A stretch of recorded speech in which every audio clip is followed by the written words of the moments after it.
Story, as it turns out, was crucial to our evolution, more so than opposable thumbs. Opposable thumbs let us hang on. Story told us what to hang on to. Welcome, friends. I'm your host, Melita Campbell, award-winning business coach, marketing veteran, and best-selling author of A Shy Girl's Guide to Networking. On this show, each week, I'll bring you practical advice and tried and tested business growth techniques by sharing my own experiences and those of other successful women in business. Our goal is to help you dream bigger and confidently achieve more in your business and life. So get comfortable and get ready to take lots of notes as we dive into this week's interview. Welcome to the Driven Female Entrepreneur Podcast. I'm your host, Melita Campbell, award-winning business coach, marketing veteran, and value whisperer. Usually on this show, I speak with successful women about their business journey and the most important lessons they've learned along the way. But as it's International Men's Day this month, I've invited 4 inspiring men onto the show. However, the goal of the podcast remains the same: to help you dream bigger and achieve more by learning from what works and gaining fresh insights, tools, and tips from successful business owners. And to further help you in that goal, I've recorded a special training for you that you can access free of charge from my website, melitacampbell.com. That training will help you with the perpetual question of, how do I find my next client? You'll discover how to attract more of your right fit clients by communicating, marketing, and selling your true value with ease and confidence. You can access this training from the homepage of my website, melitacampbell.com. But before you go and enjoy that, let me introduce you to today's guest, Tony Johnston. Tony is an Emmy Award-Winning journalist and digital content producer with 3 decades of communication experience.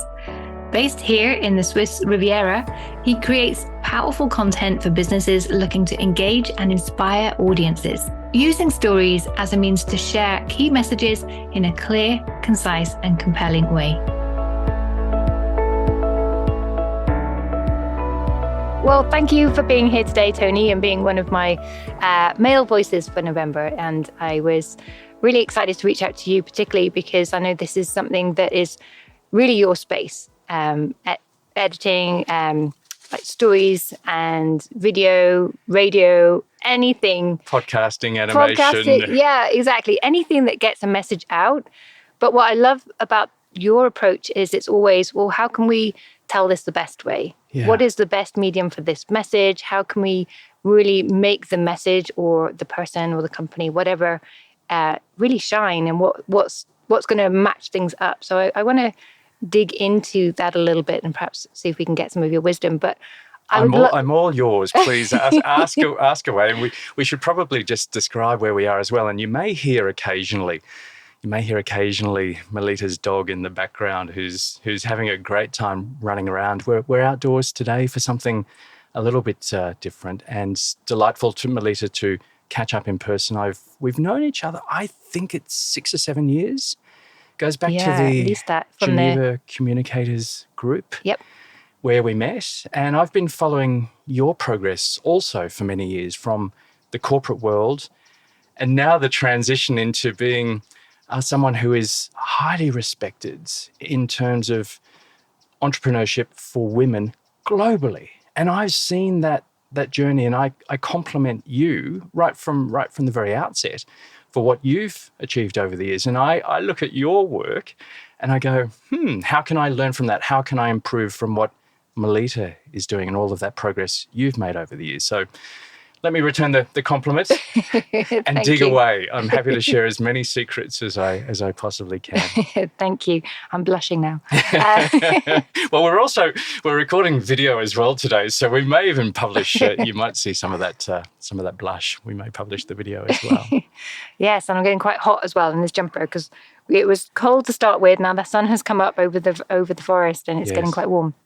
But I would love it if you could give the audience a bit of a flavor for your journey. So you didn't just wake up one day and decide, I'm going to do video. And in fact, when we very first met, you were just starting out on your own. Correct. After being the anchor on the radio station for for a long time. And I remember people talking about your show. And so it was quite surreal when I met you for the first time and realized, that's the face that goes with the voice. he's just a nice human person. Yeah, it is about being human, isn't it? And it is about being authentic and connecting on that deeper, authentic level. And we've had so much disruption over the past 3 years. Lovely to connect in person to record the podcast today. I didn't wake up one day and think, I'm going to be a video producer and a journalist and a storyteller. It all started for me with my father. And my father was a printer of newspapers. He worked in the publishing industry, and he was he's retired now, but an exceptional printer in the publishing industry. And so I would go to meet Dad after school and see him printing the newspapers. And when I was there, I would see the journalists in action. And that was back in the day when journalists used typewriters.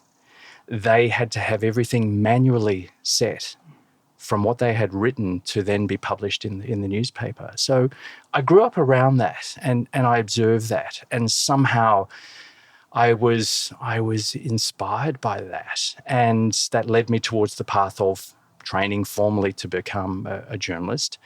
And then working with broadcast companies in Australia, both commercial broadcast companies in Australia and the public broadcaster. And it was the public, that's the dog in the background, by the way. She's found a flower pot. I love, speaking of being human and being authentic and connecting, you will hear some of these noises and some of these sounds from time to time. And it was my role in public broadcasting in Australia, working with the equivalent of the BBC there, that brought me to Switzerland. All right. There was an opportunity here, an exchange for journalists from around the world to come to Switzerland to work with the public broadcaster in Switzerland for their English language service, SwissInfo and World Radio Switzerland. So I came here in the early 2000s to do that. We were working with journalists from the UK, from the US, from Canada, from South Africa, New Zealand, Australia. And here we were sharing our experience, but with a global perspective for both a Swiss audience, but also an international audience in Switzerland in English. And that's what brought me here. And I decided to stay somehow. First 2 or 3 years weren't that easy. And I think that's the case whenever you're living or working abroad. You need to find your place. And as I often suggest to people, in Switzerland particularly, it's all about finding where you fit. Just find out where you fit, find your rhythm, and then start doing your thing. And that's what I started doing. After a few years, I saw an opportunity to start my own business, as you have also very successfully done. And now I create content for companies in English in Switzerland, both Swiss companies, but also NGOs, multinationals, and everything. She's on a wild time. My apologies. We interrupt this broadcast for a nutty dog. So that's a part of my story, and I encourage people listening to the podcast today and everyone that I connect with and with clients, always start with a story. Before you launch into the presentation, before you launch into the workshop, before you launch into all of those graphs and those facts and figures, start with a story. Connect with your audience. And then just subtly find the bridge between the story that you've shared and the information. That wasn't me either, by the way. And find the bridge between the story and what it is that you're about to share in the information. And somehow there's something very powerful around that. We can talk more about that in just a moment, because part of it is neurological, part of it is psychological. I've got my own perspectives on all of this from 30 years of working in broadcast. Yeah, I remember when in our very first conversation and you were talking about how you'd started on your own, and it was really, it was the stories that you were interviewing people on your show, prominent business people, politicians, and they couldn't tell a story. They weren't very engaging, and they didn't have the confidence either. We often look to these people and think, oh, it must come easy to them. And yes. And I know from my work in coaching leaders in corporate that most of them are terrified. They hate it. It's not a natural part of their job at all. And that's where you were really helping people, was helping them start with that story. But it's quite scary. And I think a lot of people, when they're starting out, and particularly with my work with TEDx, a lot of people are scared to share their story because they're like, well, is that me bragging? I don't want to make it all about me. And I keep explaining, well, it isn't your story though. You're telling your story so others can connect with that. And it's building that connection, giving other people permission to feel the way you do and not alone. And there's so many powerful reasons for sharing a story. But where do you start to find your story? Because for a lot of people, particularly in corporate, they were like, well, I'm just ordinary. I just show up and do my job and then go home and see the kids like everybody. So Yes. How can you find that unique thing about you that other people might feel captivated by or would engage them in some way? Yeah, it's a great question. And this is often where we start. We start with identifying, Melita, what that story is. We also think about who the audience is. So we're thinking about who the audience is, and we're thinking about a story that we can share that will be relatable and relevant for that particular subject and for that particular audience. And what I often suggest to colleagues, collaborators, I don't like to call them clients. I like to call them partners. I like to call them collaborators. And often we become friends through this process and through this journey. And I encourage them to tap into their own personal and professional experience. Tap into those experiences. Tap into those stories. Think about those. Write them down. Now, here's one of a few tips I really wanted to share with you today. Keep a story file.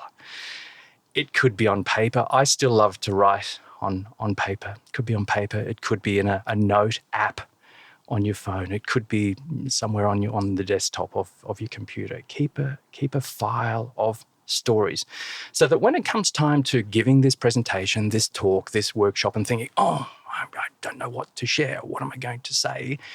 You can go back through that list of stories where you're mining your own personal and professional life experience. And you go, that's the one. That's the story I'm going to share with this audience because this topic is this subject is X. It's this particular audience. And I feel and I believe this story is going to be highly relatable. So you try to match them up. And why are we doing that? Because stories are how we connect. Your audience becomes a part of the story when you share that. Stories are how we share. It's how we make sense of the world. And this is what potentially makes them so powerful. So when I'm collaborating with partners, I often suggest tapping and mining your own personal and professional life experience, writing some of those ideas down. And then when it comes to a particular presentation, don't just give the same presentation and the same slides every time. Really adapt that and personalize that for the audience, for the location of where you are as well, and the subject, and then bring that into the presentation and adapt accordingly. So start with mining and tapping into your own personal and professional life experience. I was presenting recently on networking, and I was explaining that one great thing to do is to build these stories and practice them so that they just pop out naturally when you're ready. And you can then just pick, oh, well, for this conversation, for this person, this story would be great to drop in here. But then someone asked me, but if I'm so planned and so prepared, where's the room for spontaneity? And my view was, well, there's loads of scope because you don't have to think anymore. You know, you've got those little prepared pieces you can drop in to kickstart things, but then where it goes from there, who knows? What are your thoughts on that? Yeah, practice. And as I say that, you might be able to hear a train passing up the hill as we speak as well. Practice is so vital. I mean, it sounds so obvious. It's so vital to this process. Often I find when I'm working on a particular project, the only time that someone actually speaks on video or on camera when we're filming them or doing the podcast is when they're actually doing it. So that's unlike an athlete who is training daily, weekly to become elite, to become the best in the field and the best that they can be. Sometimes in this situation, it's pushed aside because there's so many other priorities. The email inbox is full. The demands on us are so huge these days. We put it aside. We don't give it the time necessarily that it needs. So taking that time and then to practice, and knowing the story. So it's not a speech. You're not giving a speech. You're not repeating rote or word for word that speech. You're sharing a story based on your own personal experience. So know that story well enough by practicing it often enough to, as Melita, you quite rightly say, to be able to, in conversation or in front of this group of people, to be able to share that and repeat that with a certain degree of spontaneity, so that if all of a sudden it goes off in another direction, you can easily lead off or head off into that direction and trust in your own ability to be able to adapt accordingly. So know it well enough, but don't feel this need or this pressure to have to repeat this word for word. In doing that, you might risk it losing some sense of authenticity. Now, here's another great tip. Practice it. There's a few places I like to practice. In nature, when I'm exercising. We have a dog as well, and walking daily with the dog. So I will sometimes, you come across people, you run into people in the forest or doing some exercise somewhere, and you're talking to yourself and people think, what's that guy doing? Another great place is in the shower, practicing in the shower, being mindful of how much water you're using, don't make the story too long. In the car, when you're driving, or you might be stuck in. Do you do that? You're laughing. Tell me. It did remind me of a story, and I was practicing my speech in the car with my kids in the back, and my youngest, I think at the time she was about six or seven, and I said, well, what do you think of my speech? And she goes, I think it's good, Mummy, but when you're giving it, I would leave out that bit where you swear at the man swerving in front of you. Insert expletive here. See, I mean, that was a lovely example just now of you sharing a story with us, of you being spontaneous. We're having this conversation, but we took a slight diversion, to use that traffic and that car metaphor or that car analogy, and then we come back to the conversation. So please, and I encourage people to take that time. Isla, do you want to come and sit on my lap? You're brave. She's very dirty. She's looking for digging in the dirt. Attention, some action. Yeah. So take the time to actually think about, okay, what is the story that I'm going to share? Go back through your story file, write some notes. So this brings us to the model, the story model, the story arc, and really it's as simple as this. Beginning, a middle, and an end. Now, as a journalist after 30 years, that's what I always come back to. And what I do is I fill in that beginning and that middle and that end with establishing the context of who you are and the location and the setting and the scenery, and describing that, the characters in our story. Throughout the course of sharing the plot, of course, you want some sort of rising in tension. You want to build that story arc to the point where there is a challenge or a problem or a conflict. And then in the storytelling model, you want to resolve that to finish and conclude your story.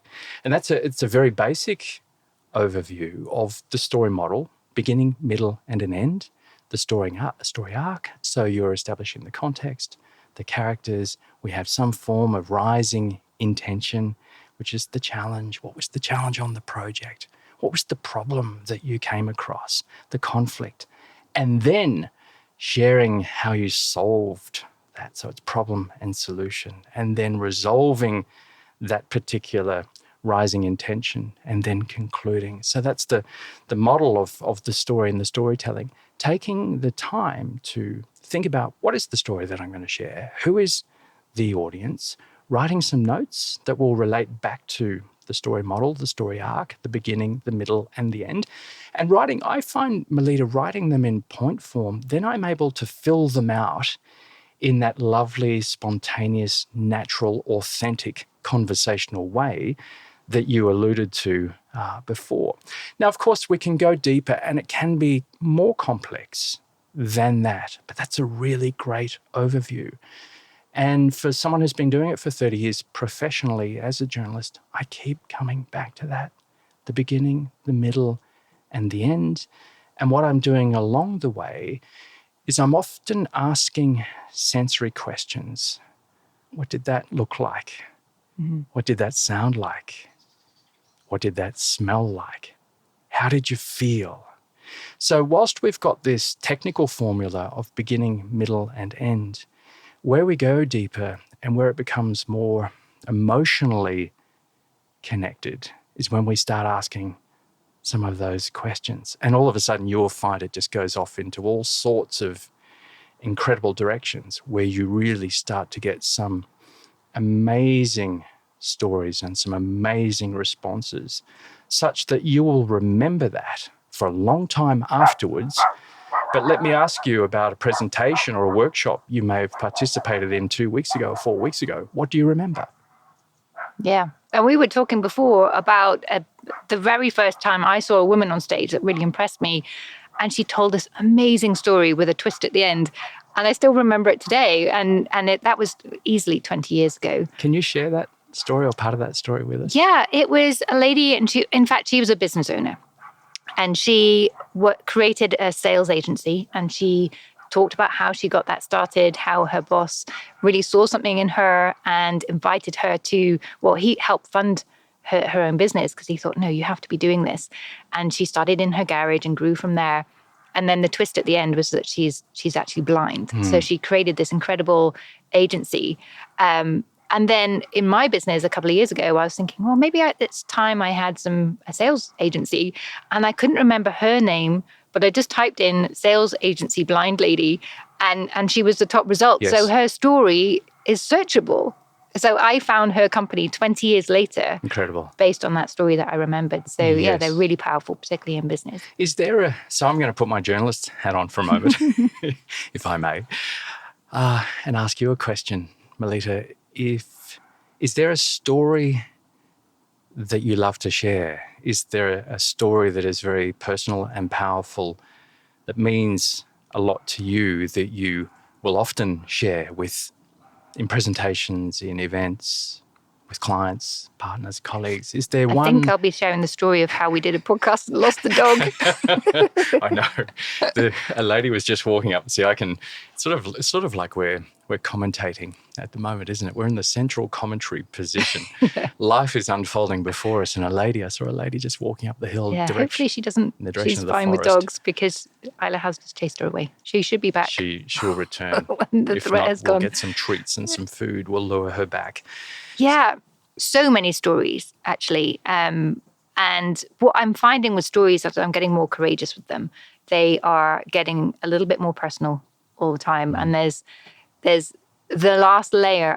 I feel it's the last layer. There's one thing that's quite emotional for me that will be the story I will be sharing next. I'm not going to give any spoilers now. When you say next, on your next podcast or next in your journey of your business? Next in my journey, yeah. I'm currently working on a book, a collaborative book on speaking and speaker journeys, and I think it will be in there. So I'll wait until that's coming out to share that with you. But I think the biggest story that I'm perhaps most known from is the journey from the shy girl to being a speaker and being known for my network, for starting a podcast, all of that kind of thing. And it was just how I learned to turn it around and make it not all about me, and realize, well, if I want to have the impact I want in the world, then that I have to get over myself. So partly I learned the skills. I went to Toastmasters. I pushed outside my comfort zone. And in Toastmasters, generally people speak up in their first 1 or 2 meetings and then they're off. It took me 6 months to speak for the first time. So it was a very long journey. But then little things started to happen. So even before I spoke at Toastmasters, I was speaking at more meetings and people were listening and responding to me. And for a long time, I thought that classic, it's because I'm a woman that I've presented something, everyone's ignored me, and yet the guy in the end is repeating it back. And I was like, that's what I just said. Then I realized, no, I was just rubbish at formulating my thoughts and getting them across clearly. And I created a little manifesto for my team about, what what do we want to show up and speak up for? Where are we going to challenge people and what are we going to let slide? So that helped me to have this vision, this kind of desire to speak and to know what I'm speaking up for. And then I became known for that. And then the promotions followed, which was great. But it was a really long process. And I think sometimes people say, but you're so confident on stage, or you come across as so confident. And I'm always like, really? I feel so nervous right now. Yes. And you realize that people can't see how you feel on the inside. But sharing the stories definitely makes it much easier. Having a whole bank full of stories in my back pocket, I can pull them out whenever it's necessary. Or if I see someone, like I was at a dinner party recently, and one of the ladies there was like, well, I just direct, she works for this huge university and she has a really important role. And she just said, So I pulled her up on that and then told her that story, part of that story, of why it's so important not to say these, but to own our stories, own our successes, own what we do, and to be confident with that. So Yes. you never know when you can use these stories to help someone else think differently. Yeah. And I think it's on your website. There's a quote about, we think in metaphors, but remember stories, or something along those lines. Listen, I've got a couple, because I never remember them word for word. I've got a couple with me today, a couple of quotes about stories. If I can share one or two with you right now. I love this one by J.K. Rowling. There is always room for a story that can transport people to another place. That's the power of a story. Yeah. It can transport people together. And you can share that experience. That's one of the reasons why I love stories so much. Another one here by Lisa Cron, Wired for Story. Story, as it turns out, was crucial to our evolution, more so than opposable thumbs. Opposable thumbs let us hang on. Story told us what to hang on to. I love that one. I've got reams of them. Yeah, and that reminds me, right back in the early days of the podcast, I spoke to Elaine Slater, or Slatter, I'm not sure I'm pronouncing that correctly, from Friendpreneur anyway. And she talked about how, for women at least, she's seen that we learn so much from the stories of other people, more so than anything else. And I think that's the way we've evolved. The men went off and hunted, the women stayed back and shared stories and learned together. So I always loved that. That stayed with me, that yes, we learn so much from each other's stories, that we just need to have the courage to share those. And it just start small, start whether you feel confident and then build from there. Do you have any advice on that? We talked about, well, where do you start with the story, but where do you start with having the confidence to share that story? Yeah, I believe, Melita, is so well described and so well shared just now. Thank you. And I often refer back to ancient cultures when you're exactly right. The women would come together and sit and share stories. And when the men returned from hunting and gathering, they would sit and share stories. And with the younger people in the group, of where they found the food, or where they hunted and gathered and how they did that. So ancient cultures and indigenous and traditional tribes would come together and sit in circles and share stories. And that was one of the ways that they shared knowledge, they shared wisdom, they grew through that collective or that shared experience. We've mentioned practicing a few times. I often suggest that people take any or every opportunity to speak. Now, that might be really quite confronting if you're not comfortable with that. So start small. And it might be sharing a story with friends. Yep. Or in a group or at a dinner. You talked about the event you were at recently where you spoke to that lady. So starting small and sharing or practicing that story. The other person doesn't even need to know you're practicing. Yeah, exactly. And take that opportunity to share a story. If, as we grow and as we develop, and this takes time, and this is an evolution, and this for me still after 33, 34 years is a lifetime, still room for improvement. And I'm always looking to others to learn and to grow with what I do and with storytelling. So taking every opportunity in a professional sense, we have our trusted advisors.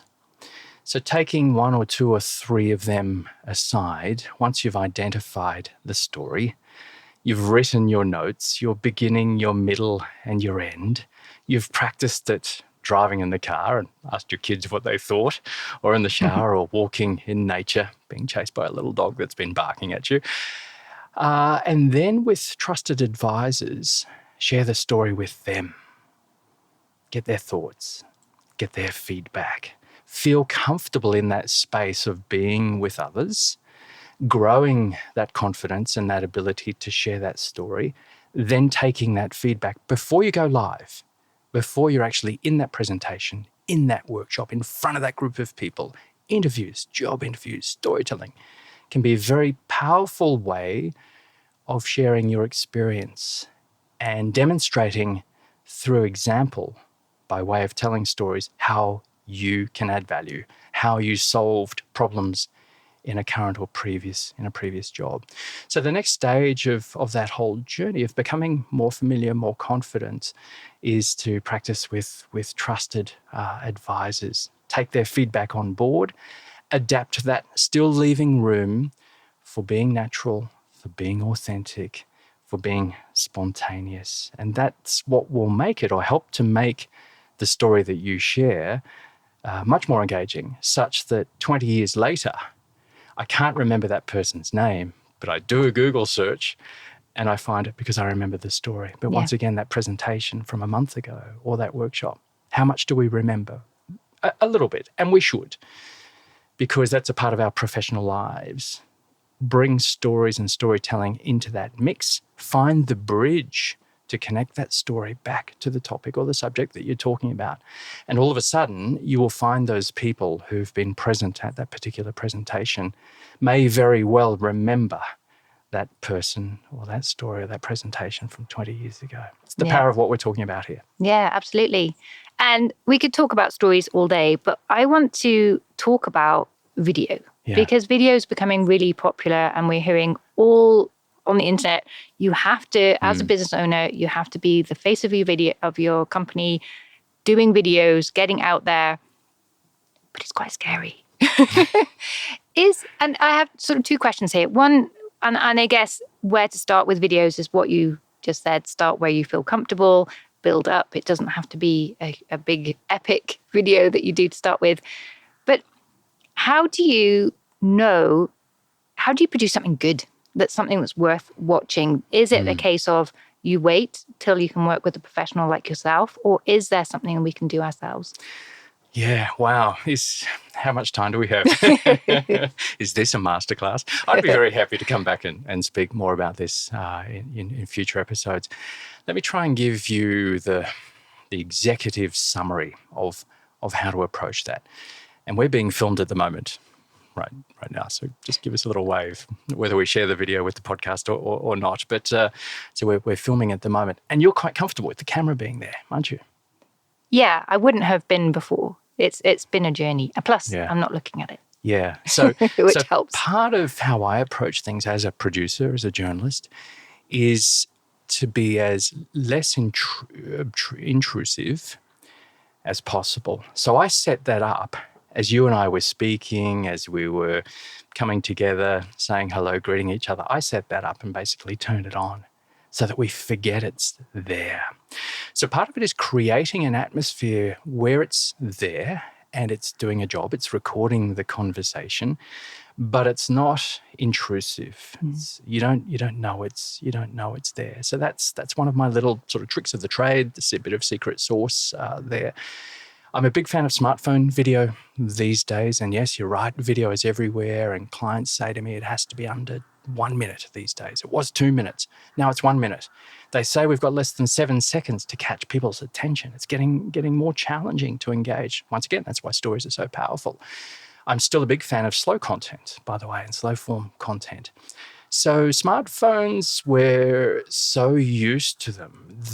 We are almost surgically attached to our devices these days. And even mine I've turned it off and put it away from where I am. And sometimes you reach for it. Something's missing. And because of the pervasiveness, Melita, of these devices, we're so familiar with it. And I'm using smartphone more and more and more to film videos. The quality is exceptional, 4K quality. Small, mobile, reasonably affordable, and you can do so much. So perhaps with the larger cameras and the larger crews and the lights and the microphone and the makeup and all of that, smartphone video can be a lovely sort of entree into or leading up to those higher end videos. And interestingly, we're creating more and more content on smartphone. And that brings me back to the point of practicing.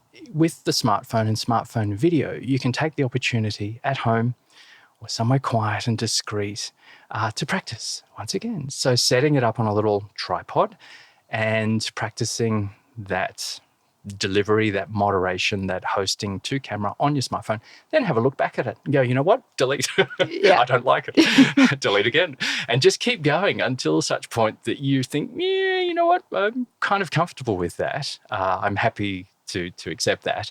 Then show it to your trusted advisors. Mm-hmm.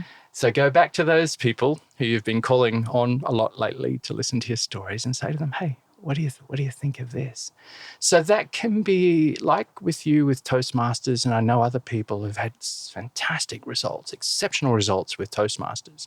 The smartphone and smartphone video is an opportunity to be able to practice and develop these skills once again, such that when it's either on smartphone or a professional camera like we have today, or even higher end, there's a bit of muscle memory. It's like the athletes training. You're familiar with what is happening and what's going on around you. As I mentioned before, often the only time that people do this is when they do it. So There's no practice in between, no training in between. And you can't expect to bring out the best and to help a person shine when the only time they're doing it is when they're actually on camera doing it. So being mindful of taking the time, devoting some time to becoming better at, it might be your writing, it might be presenting on stage, it might be your executive presence, it might be your storytelling, taking the time to actually to develop those professional skills. And they'll then be in your toolkit, in your back pocket, to pull them out whenever you need to. Does that help? Yes, absolutely. And I know on my journey, I started with a teleprompter on my iPad.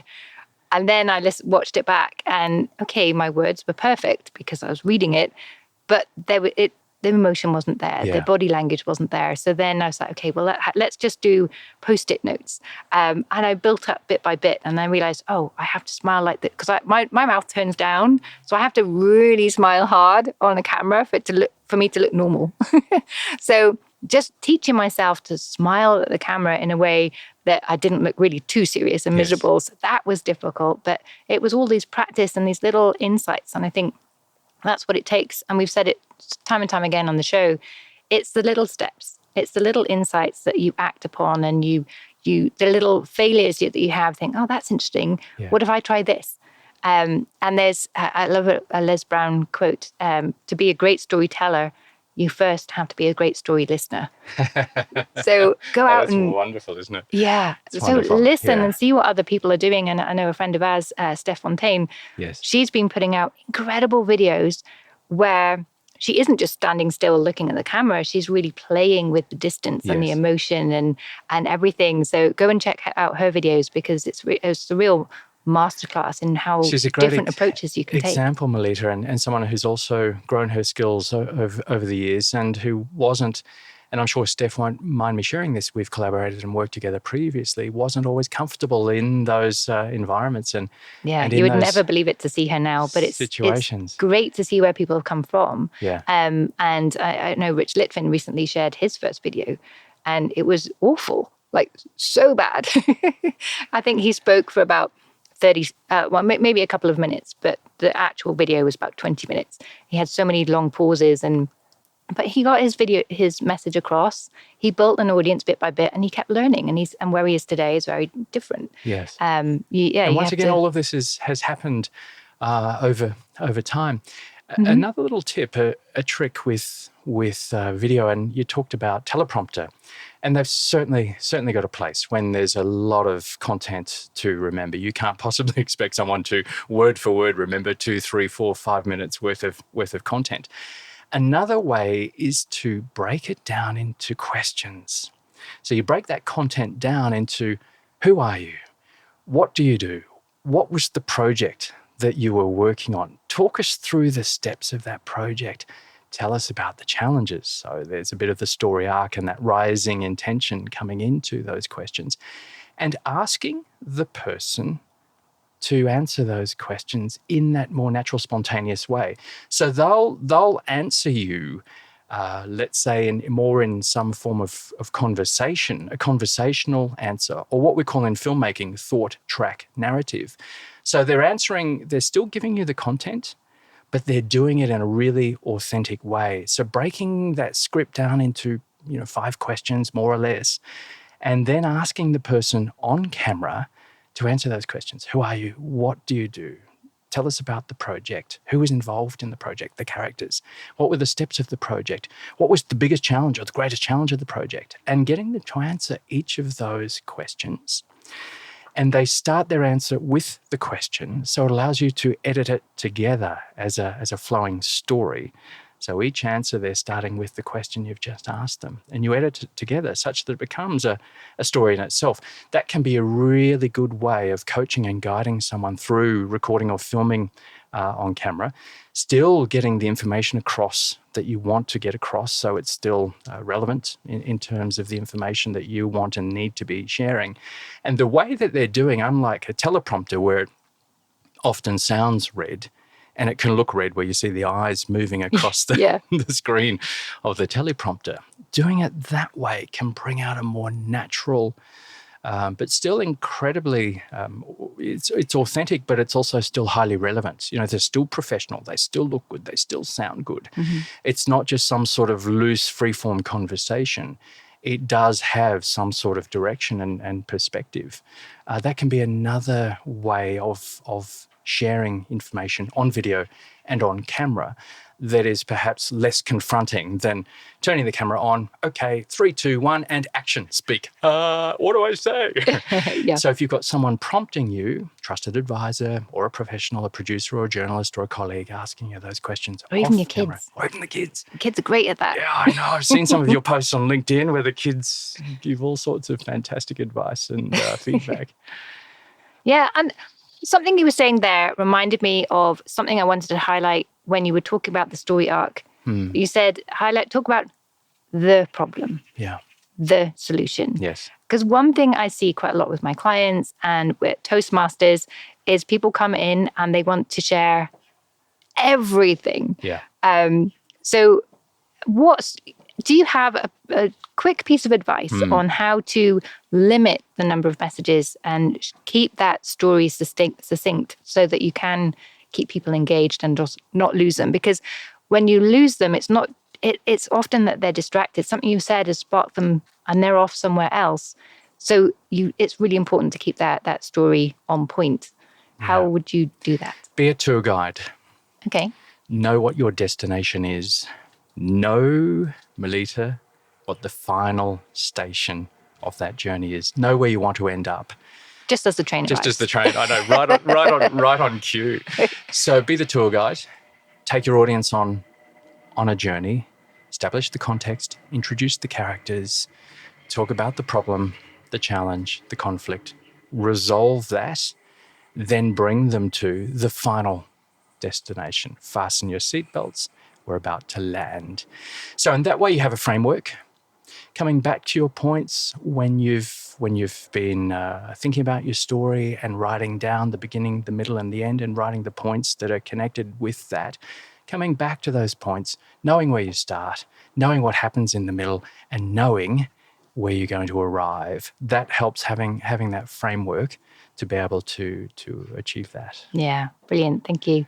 And we could talk about this all day, but I'm mindful of the listeners' time. So we will wrap up there. But in terms of final destination, are there any final pieces of advice that you'd like to leave the audience with that perhaps we haven't touched on yet? Yeah, gosh, that's always a big question. So, okay, here is my final piece of advice. 2 short pieces. One is share sensory elements, how it felt, what you smelt, what you saw, what it sounded like. And then you're going deeper psychologically and neurologically. You're activating cortexes in the brain that are much more active than just passively listening to a presentation. So here I was in this place. There was this incredible sunshine that was radiating on my face, and that was so nice to feel after having been indoors for the winter. So sharing some of those feelings. And I guess that brings the audience in as well, because they can feel that too. So they're with you. They become a part of the story. And that's what helps to make it so powerful. The second final piece of advice is what you did to us earlier: suspense, or a hook. So you suggested to us before that you're going to share that one powerful story that you haven't yet told everyone. And my mind is still sitting here going, Melita, please, can you tell us that story? I want to know what that story is. So possibly leaving. So there's two ways of doing this very quickly. You can do it at the start, and you can say, in just a moment, I'm going to share with you what was one of the greatest professional challenges of my life. But first, let me tell you where I was. So that's setting it up with some suspense. Mm-hmm. It's a hook where people sitting in the audience go, I want to know what the greatest challenge of that person's professional life was. Now, you did it with us just before, where you said, stay tuned. I'll share my story that I haven't yet told anyone. That's one of my most powerful stories, by saying I'm going to share it in an upcoming episode. So we're sitting here thinking, wow, I want to know what that story is. Or at the end of your presentation, your story, when you arrive at that destination, you can say, and next time we meet, I'll share with you part 2 of that adventure, where I thought I was never going to make it out of that situation with my clothes on. No, a little bit of humor doesn't go astray. Alive, so you're also finishing on, and next time we meet. So they're looking forward to that. They remember you. They go, oh, that's the person who said yeah. And then when you meet them next time, you go, remember last time I shared that story about? Well, here's part 2, where and you might not solve the problem in the first story. You might leave it. If it's a 2 or 3 part presentation, you might leave it until next time. You say, next time we meet, I'm going to share with you how we solved that problem where the $10 million project almost fell through. Post person has just arrived. Yes, that's our cue. Arrived. We've lost the dog again. That's our cue. To lick the stamp, put it in the mailbox, and send it out there into the ether. So, Tony, thank you so much for that advice and everything you've shared today. For people listening, I'll put, of course, all your contact details in the show notes. But for those that are listening while walking their dog or taking the public transport, how can they find you? Really simple. On LinkedIn, Tony Johnston Media. I'd be very happy to connect, and I'd be very happy to pick up this conversation and share more. Please get in touch. Tony Johnston Media, on my website, tonyjohnston.tv. And Melita, it's been indeed a great pleasure to join you today. Thank you for the opportunity. Yeah, you're welcome. And thank you for this multi-sensory experience that we've had today. It's always good to do something a bit different. I hope you found today's insights as valuable as I have. If you are a fan of the show, don't keep all these insights to yourself. Invite your friends and business besties to also listen, and empower those around you to grow and flourish alongside you. And you can support the show and give thanks to today's guest by taking a moment to leave us a review on Apple Podcasts. It really makes the world of difference to our mission to empower more women to dream bigger and achieve more in business and in life. If you are someone who wishes marketing and finding clients were easier, I have a special gift for you. My new free online course, Marketing Made Simple, is based on my 25 years of marketing experience and practical insights from building 3 of my own businesses and coaching hundreds of women to do the same. There's lots of value inside, and you can access it now via melitacampbell.com/simple. It's completely free, and you can access it at melitacampbell.com/simple. See you next week.